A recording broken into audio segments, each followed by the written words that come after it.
Isaías capítulo 10. Ai dos que promulgam injustos decretos e escrevem coisas perversas, as quais têm eles prescrito, para deixar de lado a pessoa carente necessitada de julgamento, e para remover o direito do pobre dentre o meu povo, para que viúvas possam ser suas presas e que eles possam roubar o órfão de pai.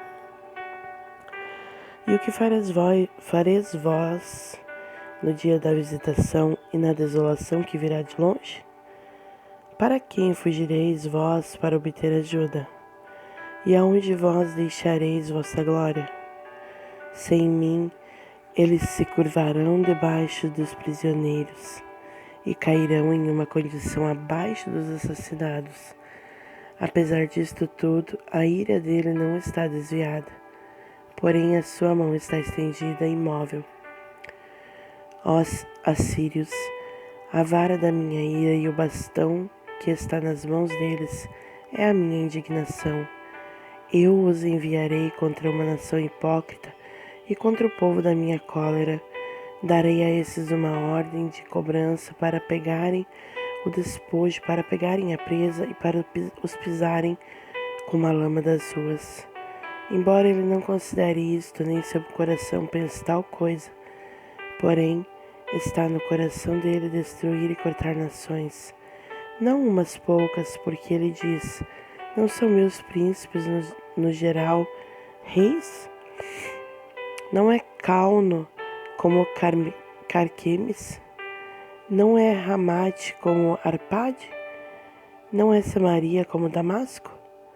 Como minha mão tem alcançado os reinos dos ídolos, cujas imagens esculpidas os faziam exceder as de Jerusalém e de Samaria. Não irei eu, como tenho feito para com Samaria e os ídolos dela, então para fazer com Jerusalém e seus ídolos? Para conseguinte, acontecerá que quando o Senhor estiver realizando o seu trabalho por inteiro sobre o monte Sião e sobre Jerusalém, eu punirei o fruto do coração arrogante do rei da Assíria e a glória de seus olhares altivos. Porque ele diz: pela força da minha mão eu tenho feito isto, e pela minha sabedoria, porque eu sou prudente, e tenho removido os termos dos povos e roubado seus tesouros, e eu tenho esmagado seus habitantes como um valente homem. E minha mão tem alcançado como a um ninho os ricos do povo, e como um que ajunta ovos que são abandonados, tenho eu ajuntado toda a terra, e não houve ninguém que movesse a asa, ou abrisse a boca, ou piasse. Deveria o machado gabar-se contra aquele que corta, utilizando-o? Ou deveria o serrote engrandecer-se contra aquele que o faz deslizar? Como se a vara devesse se agitar contra aqueles que a erguem, ou como se o bastão devesse se erguer, como se não fosse madeira. Portanto, o Senhor dos exércitos, enviará entre os que são gordos magreza, e sobre a sua glória ele acenderá uma queima, como a queima de um inseto. E a luz de Israel será como um fogo, e o seu santo será como uma chama. E isto queimará e devorará seus espinheiros e seus arbustos com espinhos em um dia, e consumirá a glória de sua floresta e de seu campo fértil, ambos alma e corpo, e serão como quando um porta-bandeira desmaia, e o restante das árvores de uma floresta será pouco, de tal forma que uma criança possivelmente poderá desenhá-las. E acontecerá naquele dia que o remanescente de Israel, semelhante aos que escaparam da casa de Jacó, não mais se apoiarão sobre aqueles que os afligiram, mas eles se apoiarão sobre o Senhor, o Santo de Israel. Em verdade, o remanescente retornará, o remanescente de Jacó, para o poderoso Deus. Portanto, embora teu povo Israel seja como a areia do mar, contudo, um remanescente deles retornará. A destruição decretada transbordará com justiça, porque o Senhor, Deus dos exércitos, fará uma destruição determinada no meio de toda a terra. Portanto, assim diz o Senhor Deus dos exércitos: ó meu povo que mora em Sião, não esteja com medo da Assíria. Ele te golpeará com uma vara e erguerá o seu bordão contra ti, de acordo com a maneira do Egito. Porque ainda há muito pouco tempo e a indignação cessará, e minha ira na destruição deles. E o Senhor dos exércitos instigará um flagelo para ele de acordo com a matança de Midian na rocha de Horeb. E como seu cajado estava sobre o mar, assim ele o erguerá de acordo com a maneira do Egito. E acontecerá naquele dia que seu fardo será removido de sobre teu ombro, e o seu jugo de sobre o teu pescoço, e o jugo será destruído por causa da unção. Ele é chegado a Aiate, ele passa a Migron. Em Miquimás, ele tem concentrado suas carruagens. Eles atravessaram a passagem, eles têm levantado seus acampamentos temporário em Geba. Ramá está atemorizada, Gibeá de Saul fugiu. Ergue tua voz, ó filha de Galim, faça com que esta seja ouvida até Laís, ó pobre Anatote.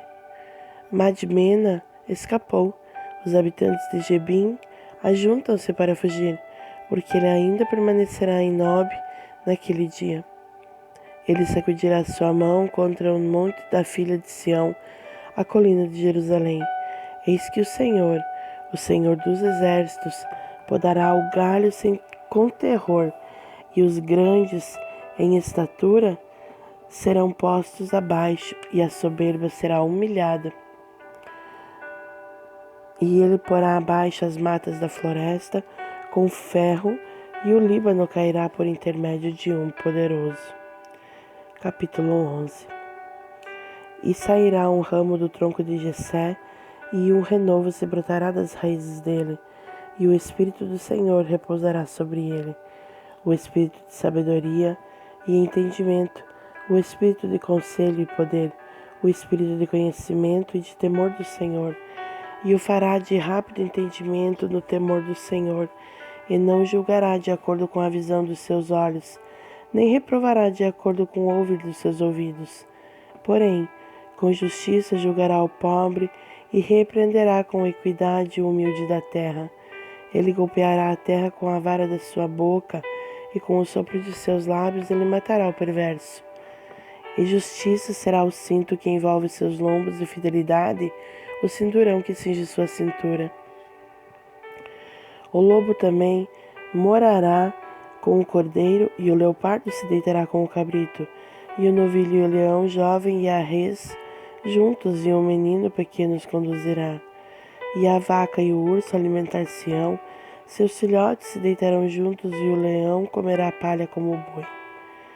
E a criança que ainda mama brincará na cova da áspide, e a criança desmamada colocará sua mão na toca da cocatrice. Eles não ferirão nem destruirão em todo o meu santo monte, porque a terra está cheia do conhecimento do Senhor, como as águas cobrem o mar. E naquele dia haverá uma raiz de Jessé, a qual erguerão com uma bandeira do povo. A ele os gentios buscarão, e o seu descanso será glorioso. E acontecerá naquele dia que o Senhor colocará sua mão novamente, uma segunda vez, para resgatar o remanescente de seu povo, o qual sairá da Assíria e do Egito, e de Patros, e de Cuxi, e de Elão, e de Sinar, e de Ramate, e das ilhas do mar. E ele erguerá uma bandeira para as nações, e reunirá os desterrados de Israel, e ajuntará os dispersos de Judá desde os quatro cantos da terra. A inveja de Efraim também o deixará, e os adversários de Judá serão cortados. Efraim não invejará Judá, e Judá não importunará Efraim. Porém, eles voarão sobre os ombros dos filisteus em direção ao oeste. Eles despojarão os do leste juntamente, irão por suas mãos sobre Edom e Moabe, e os filhos de Amon os obedecerão. E o Senhor destruirá completamente a língua do mar egípcio, e com seu poderoso vento ele sacudirá sua mão sobre o rio, o ferirá com nos 7 riachos, e fará homens atravessá-lo a pé enxuto. E haverá uma estrada para o remanescente do seu povo, qual será deixado da Assíria, como ocorreu a Israel no dia em que subiu da terra do Egito. Isaías capítulo 12. E naquele dia tu dirás: ó Senhor, eu te louvo. Embora tu estivesses furioso comigo, tua ira está desviada e tu me confortaste. Eis que Deus é minha salvação, eu confiarei e não temerei, porque o Senhor Jeová é a minha força e a minha canção. Ele também tornou-se a minha salvação. Portanto, com alegria vós tirareis água dos poços da salvação. E naquele dia vós direis: louvai ao Senhor, invocai o seu nome, declarai os seus feitos entre o povo e fazei menção de que o seu nome é exaltado. Cantai ao Senhor, porque ele tem feito coisas excelentes. Isto é conhecido em toda a terra. Clame e exulte, tu, habitante de Sião, porque grande é o Santo de Israel no meio de ti.